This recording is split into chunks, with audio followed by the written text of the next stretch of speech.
Your Majesty, what, in your opinion, are Ethiopia's greatest needs?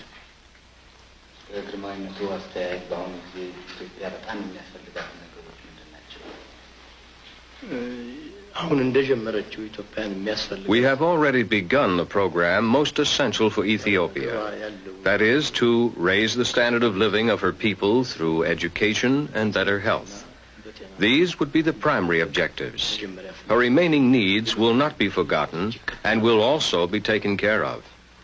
Your Majesty has taken a personal interest and a personal hand in almost every phase of life in Ethiopia.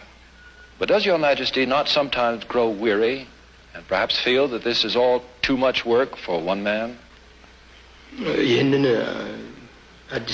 This is really not significant. One individual naturally cannot shoulder the responsibility of a whole nation. We have already told this to our ministers and government officials. Our main objective in the administration of the affairs of 22 million people is that all should cooperate and share responsibility. This has always been our program and will continue to be our program. Our wish is to serve our country as an Ethiopian. It is our conviction that the administration of a country should not depend on one person, but is rather the concern of all. Each in his own way must help his country. What has Your Majesty learned from the attempted coup d'etat? You can say that they have learned from us, those who attempted the coup d'etat. There is nothing that we have learned from them. If you examine their demands, you will find we have already started these reforms. We would have been delighted to learn something new from them. Does Your Majesty see Ethiopia emerging as a leader, or perhaps even the leader of Africa? Ethiopia does not have any intention of being the leader of Africa as such.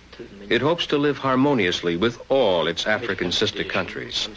How long did the American Confederation take to become united? I believe you even fought a war about it. Would Your Majesty care to say a few words in English? My English is very poor. The most critical issue that has failed the world in recent times was the Cuba-US conflict. The statesmanship and wisdom of Prime Minister Khrushchev has greatly helped to ease the situation. We'd like to take the opportunity to congratulate both President Kennedy and